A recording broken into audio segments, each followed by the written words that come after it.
YouTube, what up, it's NEACE. So you guys commented, I listened.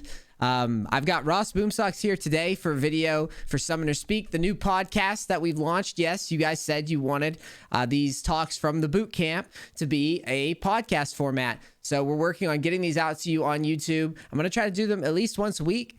And really excited actually, because we did a website. So if you go to SummonerSpeak.com, that is SummonerSpeak.com, you can download the episodes. We started porting these over. We started with the Adrian Riven one. We're going to be taking some of the fan favorites and posting them on there, and then obviously the new ones will go there as well. I've got a wonderful editor doing a phenomenal job with these. You can basically download them wherever you listen to podcasts. So there's that. And yeah, let me know what you think and who you want to see on these SummonerSpeak podcasts, and go ahead and reach out to them.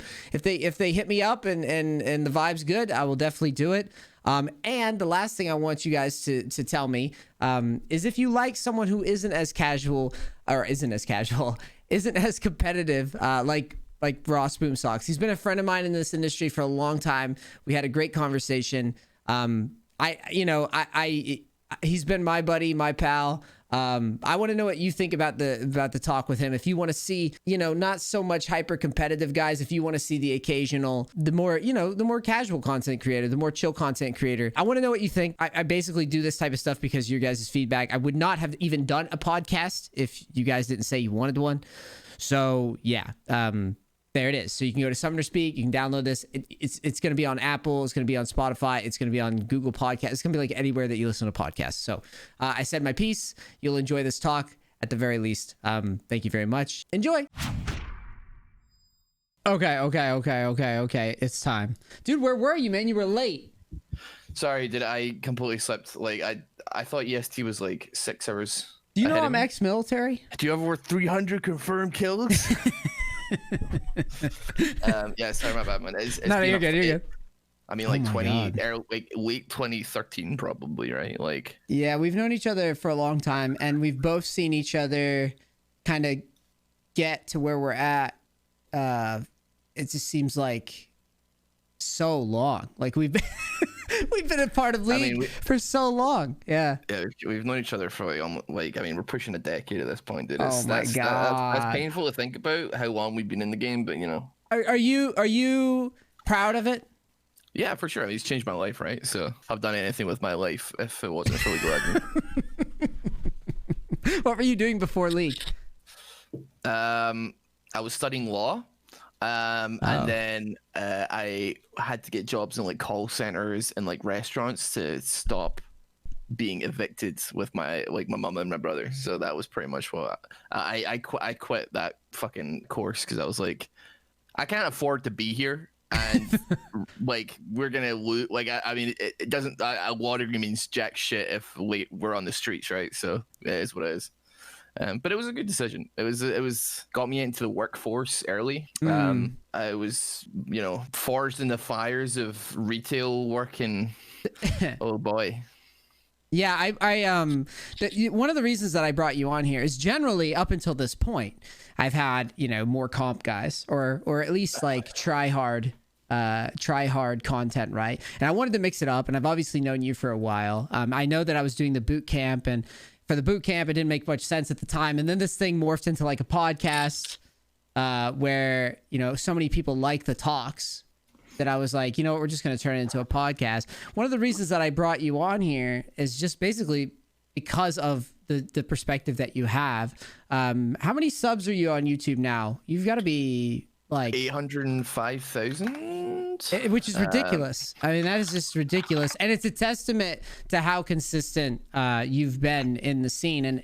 And I think initially, and this is just being honest, and you know me, it's like initially I had such a resentment for your type of content, and I mean no disrespect now, obviously. Listen, I get it. Like, I can't even pretend that like. I mean, I wasn't you specifically, but there's a period of time where like a lot of the ex-pros were leaving the pro scene and they went into the content creation thing, and like they're getting flooded with people. And I was like, I guess people just don't want like fun stuff anymore. It's all now like high-elo, highlights. But like obviously as I've aged and stuff like that, I'm like there's it's not like a one sheriff town, Yeah. Yeah, I definitely modified over time, I modified my view of the type of content. I remember I got into it at the beginning, not really got into it, but I was really offended by Civ HD. You remember Civ HD? Yeah, for sure. Yeah, So, he's one of the old guard of yeah. So I remember he was running around with LeBlanc in like a fucking silver game or something, right? And just like swagging on people with LeBlanc. And I was so annoyed at the time. And it's kind of funny where the scene has ended up, because it used to feel like with or at least in my brain, I got mad at him for making that type of content because I was just like, this guy's no good at the game. Why is he having fun making videos? You know what I mean? It's like crazy. Like, you know, like when we're smaller and we're taking every view we can get, you know, it's easy to get like bogged down and thinking like, well, it's either them or me, right? But like the way that now that I've, you know, the way that I've grown into it now is like, I am like, I encourage people in every aspect of like League to smash it, because like, as far as I'm concerned, all they're doing is keeping the freaking community like actually existing, right? And like, as long as they exist, we're gonna have some people splintering off. So like, you know, like there's plenty of room for everybody. If like, you know, for instance, like if people want to just like they want to find a dumb, stupid build to play in a 5-stack with their mates, they can come to my channel. If they want to actually like learn something and like actually improve, then they can go to your channel. And like it doesn't, that they're not mutually exclusive though. Like they, you know, they can be both on both like sides. Yeah, it almost feels like sometimes as YouTube or just content creators in general, it's almost like initially I feel like all content creators go through this thing where they're like, okay, I have a cupcake stand, and if they go over to Ross's cupcake stand and eat his fucking cupcakes, you know, I'm gonna flip this table. Like, you just get mad, right? So you know what's crazy? Like, so I like, this is a bit tangential, right? But like, there's a street in my city, and on that street there are like 7 PC repair shops, and I'm like, if you're the 7th PC repair shop to move in, and you see 6 other PC repair shops on that street, move in somewhere else. Literally any fucking other street you could go to. But it boggles the brain. Like, there is like, it's like one every other store is a PC repair shop that does phones and PCs, and I'm like what is is this all, what is happening here? I it's so confusing. That's one of the cases where I'm like, yeah, that is the cupcake stall, and if somebody goes to that one of those stores, they're not going to any other one, right? But like, it's absolutely mind-boggling to me. But like, did people, there's plenty of room for cupcakes in the League scene for sure. I you know, like, especially when it's a game that's as old as it is, we can't afford to be fighting each other for like, you know, for like table scraps or what have you.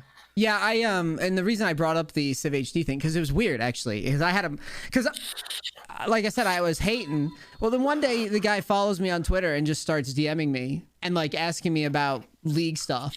And it's like, oh, now I feel like a douche, you know, because it was like years and years and years ago, and he was like so nice, and it's just like, now I've matured in the space a bit more, and I find that what really winds up working, I know we're talking content, we will talk League, obviously. I just felt content was a good start point with you. It's like, now that I'm older, I've matured a little bit, I kind of realize that it is that. It's like, there is so much wiggle room for people to be here, and there's so many opportunities for people to do this. And if you just kind of focus on what you do and don't, it sounds cliche, right? It's like, ignore the haters. Right? It's like that advice is just kind of global advice, but it really is. It's actually a lot harder than you'd think it is. Like, you can kind of get bogged down by social media. Oh, this guy's making this. Let me give you an example. I watch your stuff. So you guys that don't follow Ross's, if you don't follow any of Ross's socials, Ross is everywhere. He's got fucking Twitter. He's got Facebook. He's got all this stuff. One of the things I noticed about you is that you have constant posts on like Instagram, Facebook for memes. I have not been able to solve like getting that workflow. We schedule them, dude. We schedule them. Man. I know. I'm just saying. I'm just saying. One day, start putting all your ducks in a row, and then you let it ride. Anything but that's extra the thing. Is just like, you know. I watch those though, and I see that, and I'm like, this motherfucker is working way harder than me, right? And you can go down that rabbit hole. I'm just using you as an example. Is that you could go down that rabbit hole and be like, oh, you know, this guy's doing X better than me or Y. And then you go to somebody else's stream. It's like, oh, this guy's better than me at the game. And this guy over here, he's got more social media followers and this guy's got more posts. And then you're just like, before you know it, you've been looking at it for like 4 or 5 hours. And then you're like, wow, I haven't done shit. Yeah, so I haven't done a damn thing. You know, I remember when I went to like I went to TwitchCon Berlin, like, you know, dude, I even remember like in the before times, you know. Yeah. And I remember like I was speaking to a guy there. I got paid like $500 to go, and I was like, that's awesome, dude. I'll get to go to Berlin. I get to see a part of the world that I've never seen before. It was like very short notice. Like, I was not the first choice, let's be real, but like I was like, that's, dude, any money just to go see a cool city, like sign me up.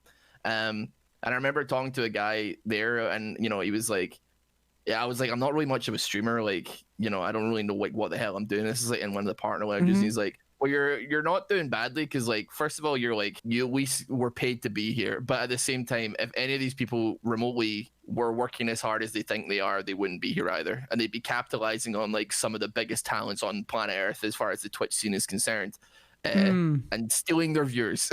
And I was like, you know, you make a fine point. I just don't consider myself much of a streamer. I'm a bit of like a greenhorn in that regard, but like, yeah, I mean, like comparing yourself, it's a slippery freaking slope. That it's super duper. Especially when I kind of like when I was a bit younger, like 4 or 5 years ago, like in my early 20s, like everybody thinks they're hot shit in their early 20s. Like, let's be honest. But you know, when people are like, you're bad at the game, and I'm like, push your fucking op.gg right now.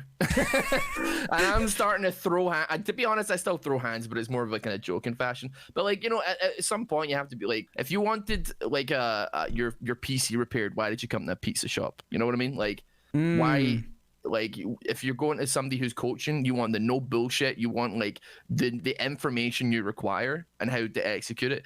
But like, that stuff now, like the people that are saying that I'm bad, it's like, well, you know, water off the duck's back. Like, it doesn't really matter anymore. Yeah, because you've basically made your living now off of this stuff. I mean, I still go through it even as a coach, where it's like I constantly get people like, well, NEACE isn't challenger right, there's no high-elo right now. It's like, dude, no shit. How the hell, with what time? Like, yeah, you know what I mean? Like, how am I supposed to, like, I'll happily play until I, you know, get bored of queue times or whatever. But like, I just don't have the time anymore, man. And I really, a part of me feels bad even still. Like, I go through that all the time, that like imposter syndrome type stuff, where you're just like, am I even qualified to coach this game? Even though like realistically, it wouldn't take too much for me to get to high elo. And even though there's so many coaches that are like low elo coach, like they can't even get to high elo, and they've been coaches in the scene, I still go through that, you know, where it's like, oh my God. I mean, obviously, you know, that I did you obviously, you know, because you were beneficial to the progress, like Phil Diamond. But like, you know, people ask me like, are you gonna do Phil Diamond again? The rank series I did, and I'm kind of like, what's the point? Like, you know, like that's been my bucket list thing since like season 1, right? Granted, it took me a bit longer than others to get there. I got down for 0p. I'm quite happy to coast through the rest of my league career on like gold 4 and just get the freaking skin. And like, I'm like, I don't have anything else to prove. Like, I'm not gonna get high diamond, so why bother? Like, I'll still play league and I'll still like try my best, but like, you know, like for me, I'm like, I'm the same. Like, I don't have the time to like grind out for like, because like, at least with Filter Diamond, I was like, you know, you can make an excuse to play a lot of ranked because you're like, it's work, dude, kind of. Like, I'm being productive here. I go through this all the time, dude. But like, and I'll be honest, like, I enjoyed it too, right? But like, like, you know, there's only so many times I can be like, hey guys, I got diamond again. They're like, yeah, you got it. It's season 4, you've gotten it every time. Yeah. We'd hope that you would, because you've done it before. Yeah, we kind of assumed. Yeah, that would be the thing with you. I mean, first off, Phil the Diamond is hard. Especially EOS, Phil the Diamond is pretty tough. Now I know you had some point where you do it with a buddy, but that's still not even. Yeah, that's not really that shameful, because at the end of the day, the last couple of weeks of ranked, everybody was getting more desperate, but they weren't getting more gooder at the game. So yeah, but honestly, it was more of like a mentality thing. Like because I sent like over some of the footage to my editor, and it was like 8 hours of me playing ranked, and I'm like, as the games progress, I'm getting further and further down in my chair. Like I'm slumped. I'm just like, I'm not even bothering to talk anymore. I'm just like, like 8 minutes in, I'm like, all right, go next, dude. I'm like, Pete, just delete this video, man. It's done. We're just gonna go next, man. It's not happening. But then like when when you're doing like, I get it. Some people like, it's not as impressive when you do it duo, but like, the L's don't feel as brutal and the dubs are a little sweeter, when you're sharing it with somebody else. Yeah, when you're playing with a friend. How's this? I always say that in League, every time you make diamond, the credits should roll on the game. Yeah, I can see that. I feel like it's the end of the game. Like I feel like I told my clients that like after diamond, you're just being weird. Like unless you're trying to be a content creator or aspiring pro, I just feel like it's incredibly grindy and it just feels pointless, honestly. Yeah, I mean, it's because like, I mean, obviously I don't have any experience with it, but like if every single person I've ever encountered who is remotely high ELO's Twitter timeline is anything to go by, it's a miserable experience. Nobody likes anybody. Nobody wants to be there. Doesn't even seem like half of them are trying to go pro. They're just like stuck in the cycle of queuing, right? So like it's like it's hard, but it's like when it stops being fun and like you start like the numbers are like literally just not meaning anything to you anymore. It might not pack it in, but like reassess the mindset somewhat. Yeah, I definitely have those thoughts. It's like a double-edged sword a lot of the time with gaming. It's like I really want to be kind of like an influence on like just the reality of it with like content sometimes. Where don't get me wrong, it's a big achievement and it's like something to be like super proud and happy about though, for real. Being like the top, like even lower than the top 1% of the game is like super impressive, and it's it's worth the shooting for. It's where, but it's definitely a discussion of like where does it end, right?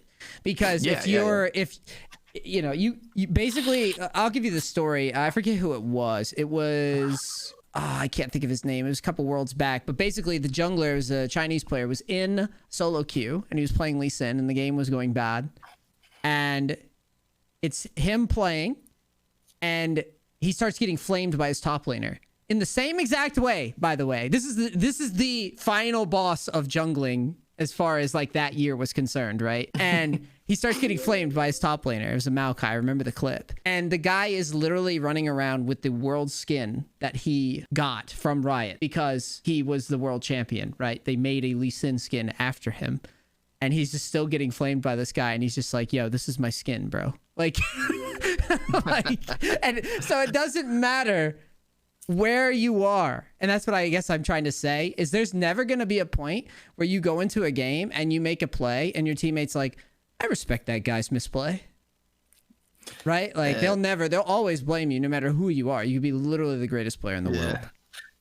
On the topic of like Korean solo queue kind of stuff, it's been a bit of a guilty pleasure, but I have been keeping very up to date with like how US has been treating some of the Asian pros that have come over, like Rat IRL gapping like one of the Korean ADCs, and then like denying him ADC in the next game, and the Australians like Penta GG, their tweets have been like, I haven't seen this kind of banter in League of Legends in a long time, dude. Do you think it's good or bad for the scene? I think it's good for it's like boxing, dude. You need like a storyline. Like you need like some. For me, like like I'm all about the spectacle, That's interesting. That's an interesting perspective. Like when like back in the old day when Doublelift would just shit talk like every other ADC, and then you're like, whether you love him or you hate him, you either want to see him succeed or see him get bodied, and that's like the dub. Yeah, there's definitely a trend in esports right now where like I'll listen to. I mean, I don't know. I'm kind of torn on it because sometimes it feels like players are just hamming it up to ham it up, and it just comes off as cringe. But then I'll watch some of the like Korean like LCK interviews, and they'll be like, "What did you think of this team?" And they'll be like, "The team was good." And you're like, "This is the lamest shit." Like I don't care about this interview. Like I've seen that before, where I'm just like, "Why is this interview so dull? Like, do they have like nothing to say at all? They have nothing to say." about that game they just played? Nothing. They can't give any insight. And then I'm just sitting there. Game. We won. They played very good. They are good. Goodbye. And it's like, is this like... We are better, and we are winning. Is this AOL? Like, why are they talking like this? And so I just feel like... When I think about it, I'm kind of on the fence because League is so toxic. I find it funny that you would you would be entertained by this. When to me, when it comes to NA, there's always so much showboating and I'm better than you, and it's just undeserved. I guess with EOS, it's more. Do you know what I mean? There's actual like competition here. I suppose Cloud9 did take a game off of Damwon at the recent. It was like a big deal. But other than that, we like never do anything. NA. Yeah, I mean, honestly, like, I kind of like I'm a little bit separated from the esports side of things. But like, I mean, it's only situations where I see like Korean pros getting like mental boomed in solo queue by EOS. As an EOS denizen myself, I'm like, woo, let's go! They get to experience what we experience. Like that's the kind of thing that makes me my nose perk up a little bit, and I'm like, I can smell something juicy on the horizon. And honestly, like Australians are like, I don't know, like, you know, Australia and Scotland pretty like tightly like bound in history. So like seeing the Australians like banter with like their games, even if they're, you know, getting stomped in a couple of games, but they eventually make it through. Like it's maybe it's because they're Australian, but like I like rooting for them, and they seem like good lads. So yeah, it kind of sucks that their league got capsized too. The Australian scene. Yeah, they're just like, yeah, you guys don't get to play League anymore. You got to come over here now and play with us. We need all the help we can get, so bring your best. I don't know, man. Yeah. I'm thinking right now with you. I follow your content right now. I was just looking at the mathematically correct set. Now I'm looking at another build. Where are you getting these at this point? Are you just like, is it just your communities just sending them out, or? Yeah, so like, I mean, I like the prospect of like it being like a community kind of driven thing. You can skip this if you want. This is just oh yeah, it's fine. I'm not offended, honestly. Just in case, I don't want to, you know, I don't know if you have any deals with anybody else. It's just to be safe. Yeah, may. But no, yeah, like community driven stuff. Like if there's, I keep a close eye on the patch notes, but not for the reasons that people should keep eyes on the patch notes, like learning balance challenges. I'll see like maybe an AP adjustment to a character, and I'll be like, I'm gonna build that character fucking full AP, and you can't stop me. Or like bugs maybe that happen, or like whatever. Like it's just a lot of like keeping eyes on Reddit and the TL, and like if I'm streaming, people come in and they give me some intel on things that are silly or fun, and we just try them out. We just see what happens, really. But I'd say for the most part, like it's either me sifting through LoL wiki articles trying to find things that shouldn't be, or people cyberbullying me for like literally an entire year, commenting the same thing over and over and over and over again until I eventually do it. And then I do it, and then it does well, or it does okay, or it does badly. The mathematically correct Pantheon did obviously very well. And the guy, Matthew, that edits my podcast, I guess, according to him, I don't know if you followed up with that, he claims he was He is the original author of the. That's him. That is. It wasn't like a stolen valor thing. It wasn't like kids in my solo queue games claiming to be challenger, and then they like never were. Yeah. He's an interesting fella. You know, he's a cheeky little bastard, and I'm just gonna say it, Matthew. Fuck you if you're listening. But like this guy, right? You know, like. He sends me a build, and I'm like, yo, this guy makes such great videos. Like, his first video was actually really cool. He's like composed it. He put in way too much effort. Fucking try hard. But for his first video, at least. And then, you know what he does? He comes in my stream and he fucking backseats me. And I'm like, who the fuck do you think you're talking to? Listen, you need to, you need to learn how to speak to people, mister. All right? Anyway, yeah, I just wanted to get it out of the way because I know he'll edit this. So you know what? He's probably gonna cut it out as well, the coward. Oh, he's in. Is he in this? That's not him, is it? No, I don't think it's him. Oh, No, not that's you, a different not you, Matthew. There's Different every Matthew. You're okay, buddy. Yeah, You're okay. every Matthew is just like reporting my stream. Just FYI. Like, Every listen, Matthew is cool except that Matthew I was talking about. you know who you are, buddy. You know, Matthew. You're making the Matthews everywhere look bad. For instance, this is Lethality Orn that we're watching. Like, people gotta give me a little bit of credit. Anytime somebody criticizes, I had somebody criticizing me for playing AP Lee Sin support wrong, and I was like, "Are you kidding me? Like, are you think I'm gonna sit here and like properly learn this champion like I'm about to main him? Like, just let me shield people for 600." So wait, let me. I want to ask you something. So now, obviously, the type of content you make is geared towards players that are just playing more for fun, right? And a lot of normals players, or maybe like low tier rank players that are just getting into the game and are, you know, entertained by the prospect of doing something a little wonky and having it work in a comp environment, right? When you started out, so before, like when you made like your first YouTube video or your first, you know, whatever for League, what did you think? What kind of content creator did you expect to be? Like, was this it? Like, did you have a vision for this already in your head? Not really. Like when I started, first of all, like my first video was on this channel. I mean, I've uploaded like, you know, YouTube videos for like over a decade. For a long time, I thought I was going to be a band guy. Okay. I've toured the UK doing like, I think I've told you this off camera, but I'll reiterate. You know, I toured the UK in metal bands for like most of my teenage years. Like I was a habitual van liver. Okay. I would live in the back of a van and sleep in the back of a van. I don't know. Yeah, I don't think you told me this at all. Yeah, so like, I mean, you could argue just get a hotel forehead, but like when you're like when you don't have a job and you're like the music's gonna take off, you sleep in the van because it's cheaper, right? My dinner would be like 2 bags of Doritos. Like that was the levels that we were at as far as making money was concerned. So like YouTube, like as far as I was concerned, I was always like this. I mean, this was like kind of like early days of YouTube. It wasn't like that, like maybe like in its first 5 years. I was like, we should really use this. This is pretty cool, dude. Like we could be doing something here. You were doing that. All my bandmates are like, dude, that shit's cringe, bro. Like, are you? No. I'm like, what if we're just like an internet band? We don't have to tour and live in vans, and we can spend all the money we spend touring, making like music videos and doing stuff like that. And then that never took off, and I was like, fuck you guys, I'm gonna post Minecraft videos. And that didn't work. My first video was like 11-12 kill Hunger Games dub.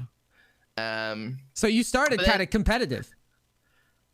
Yeah, competitive Minecraft Hunger Games. Yeah, for sure, dude. I know. You're talking trash. You're talking trash about Minecraft, dude. Minecraft goes hard in the paint, bro. Like, yeah, listen, it does now. It does now. Yeah, it does now. Like, I mean, back then, I mean, I was already, you know, there was already your like Captain Sparkles and your Skydoves Minecrafts. I was already late to the game. Let me just put it that way. Got it. Yeah, my first League videos was just like Vines. Like I didn't even post on Vine. It was like, you know, like a channel called like Aphelios Gaming on YouTube. You might get them recommended to you. That was my channel, like before, like in 2013 or so, when I eventually was like getting into League, and I was like, hey, well, I'm gonna just make some dumb videos. I'd like just gotten fired from like my job at the time, and I was like, I feel a bit sad and empty, so I'm gonna try and make somebody laugh. And then I never even showed like my voice until I hit like 50k subs, or like show my face or anything like that. Certainly I didn't expect to be like the face in front of a camera, and I'm certainly like, I don't like, it's not that I don't like it, but like I don't see myself as like the front end of the like, I'm not a pretty face here. Like I'm just here. I don't know, buddy. I don't know. I think the results speak for themselves, dude. Well, yeah, I mean, like I mean, I've long since given up about my appearance. Like it is what it is. Like literally take it or leave it. Like I see like I'm a Cutie Pie as like an inspiration, dude. I'm like like if you can just, you don't have to be handsome to like pop the fuck off, you know what I mean? But yeah, so I made them, and then like, you know, I made friends with like Refresco and Cowbell and some other people, and like he obviously had his like actual gaming videos where he's in them, and we ended up just like playing together, and I happened to be in a couple, and that was like okay, well, let me try a couple, and they did okay. And then, but they were only, this was during like the meta of League YouTube, or like, you know, like Kiari and Uber Danger and stuff. You'd only post like 3 to 5 minutes. So like, you know, I'd spend like a good couple of days making a 3-minute League video, and I'm like, this is a lot of editing for not a lot of, you know, money or you know, thing to show for it. I remember like when I got my first 1 million views in a month, and I was like, awesome. And I looked at it, and I had made like $42, and I was like, what is going on? Oh my god, dude. See, this is the side of my the podcast that like I haven't really talked to many people about, because I haven't had like a proper YouTube like League person on these.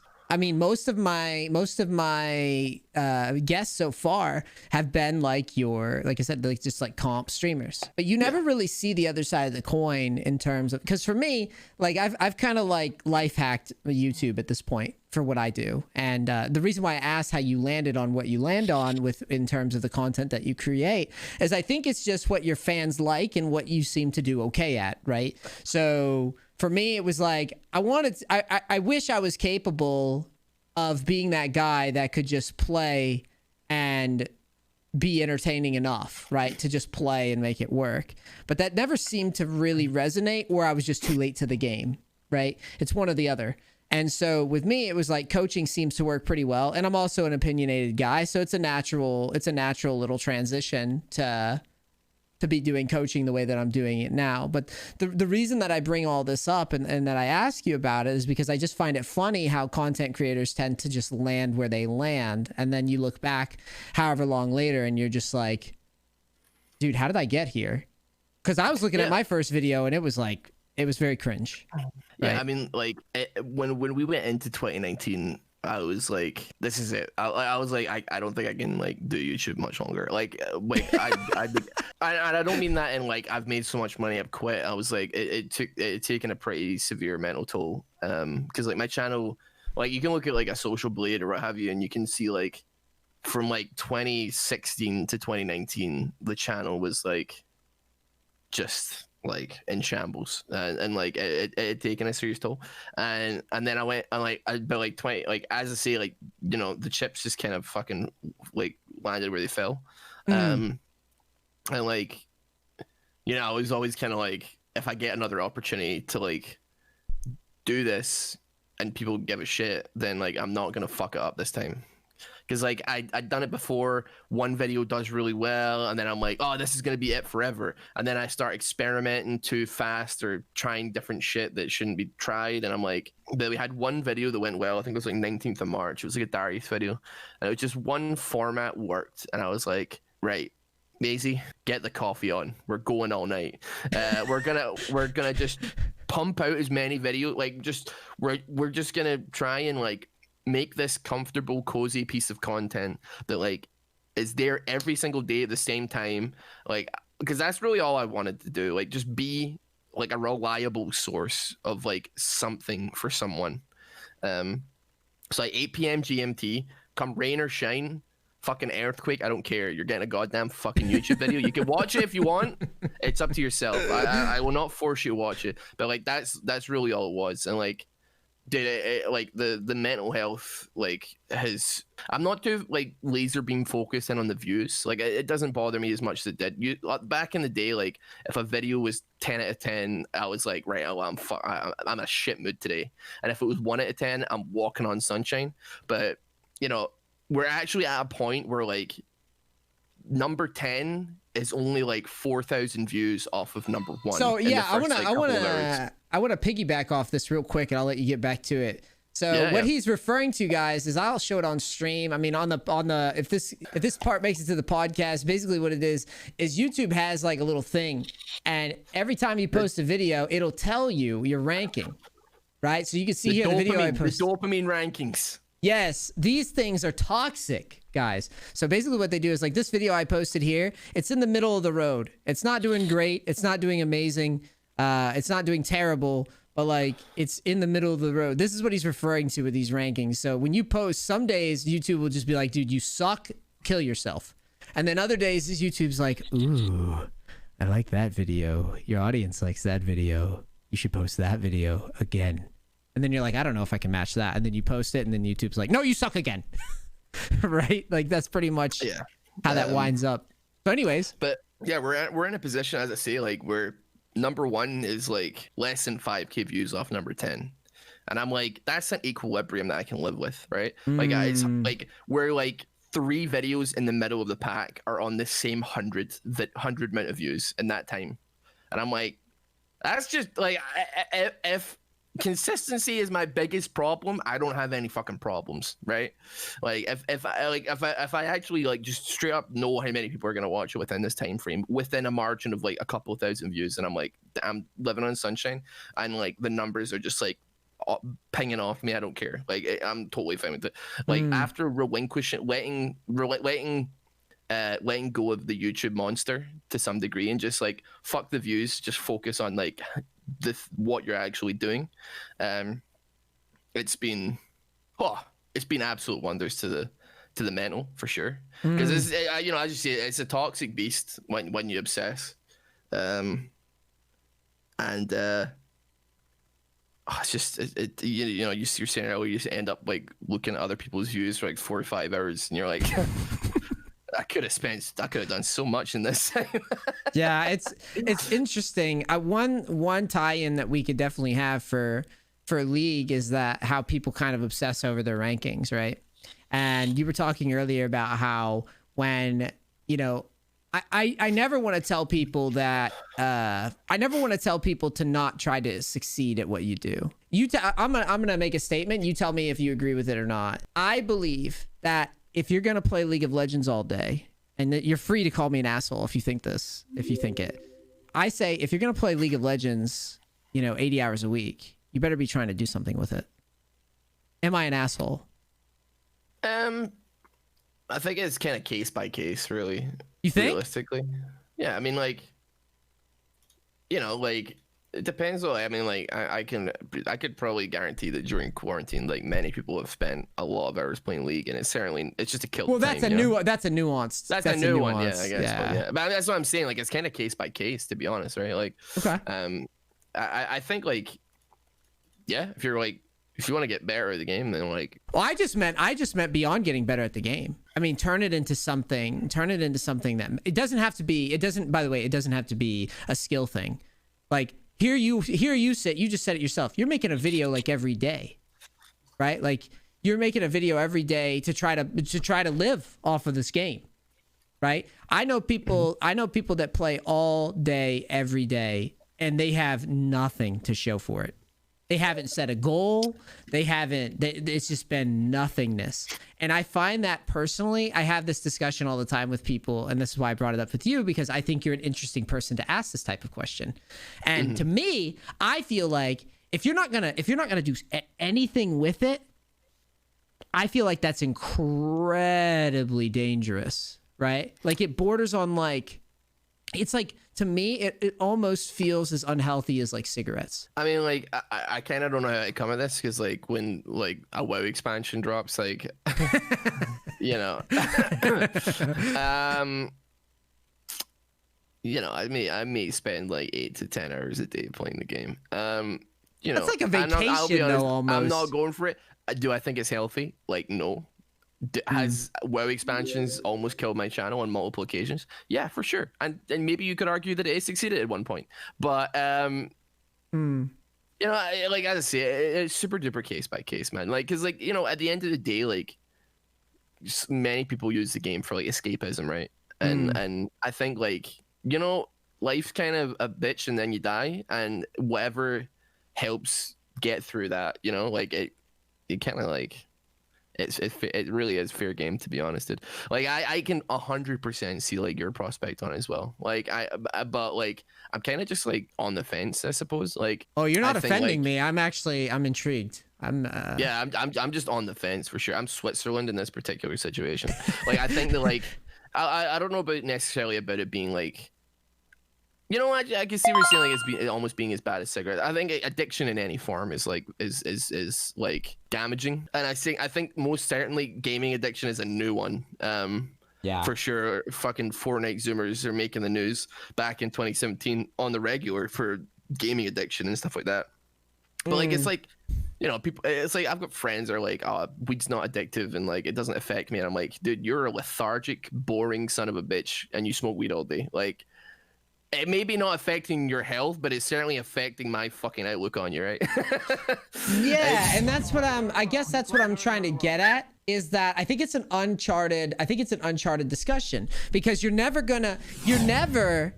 like, as a content creator, it doesn't actually benefit us at all to talk about this, I think. Right? It doesn't help me to get on a podcast and be like, I think games are a little addictive sometimes. Hold on, my alerts are bugging out.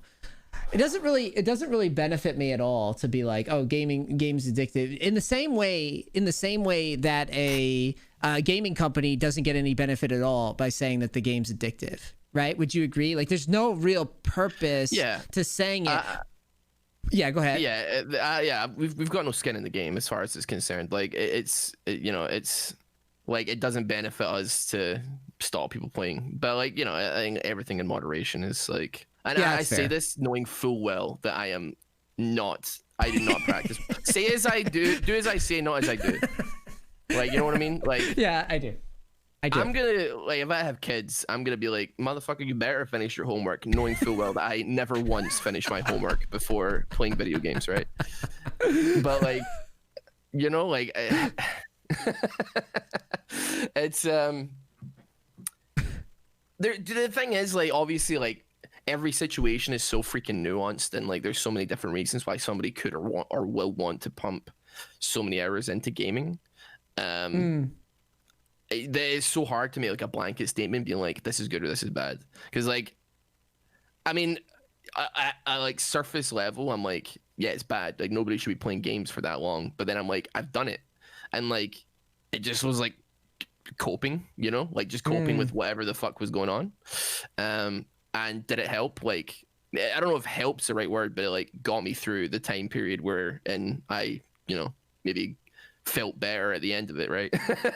Yeah, no, it's cool. One of the reasons I brought it up is, like I said, I wanted that unique angle. And the other thing is, that's kind of always been one of the goals with my content, is to try to make the game less miserable for people that play it, right? I feel that. Yeah, I feel that. Yeah, like, because one thing is, you'll see is that how common is it for people to just legitimately blame their teammates at every street? Like, or just like, if you're that confused and you actually believe it's your teammate's fault, then that's why my stuff exists, is to be like, hey, dude, you're not very good. In fact, you could be spending a lot more mental energy doing all these little things and thinking about all these different concepts and stuff, and it'll make the game a lot more fun for you. But a part of me always has these moments of like, man, there's a lot of people that are just game into game, and they could, you know, they don't really care. I guess, you know why?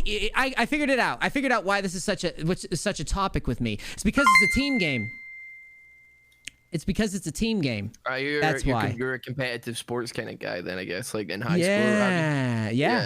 Yeah. I actually really enjoy talking to you, and I wish we could talk for another hour. I have to go to the gym and work on my tiny leggies, which is a meme. Which is a meme on my stream, is that I've got tiny muscles and gentle tiny leggies. So I got to go fix that up, man. Thank you so much for doing this. You know, we'll gauge, see how it does. And then maybe we'll round back in a couple months, 2 or 3 months or something. We'll have you back on. Sound good? Yeah, absolutely, man. Just let me know. All right, love you, buddy. I will be putting a link into all of your social media, your clothing. It's Psycho, right? That's pronounced Psycho. Check Psycho. It out. It's awesome. I need to get some of your shit. I need to wear some of your shit sometime on stream, man. You gotta hook a brother up with that. I'll just fucking send you, man. Just give me your goddamn address. I will. Don't leak it though. I'll fucking number you. I'll fly over there. Yeah, I'll fly over there. I'll get you, dude. You think I'm that kind of guy? I'm not gonna leak your shit. Nah, I love you, bro. I'll talk to you later. I'll probably talk to you offline about some more secret squirrel stuff. All right. All right, cool, man. Right. Take it easy, anyway. Thank you so much. Goodbye, stream. Goodbye, podcast. Subscribe to NEACE on fucking YouTube. Become a supporter on Facebook. Follow him on Twitter, where you can see NEACE @ rioters telling them to fix their goddamn ship shape shit up, right? Because yeah, I was also saluting that entire time, dude. I was actually. Thank you so much. You have a good one, buddy. Love you.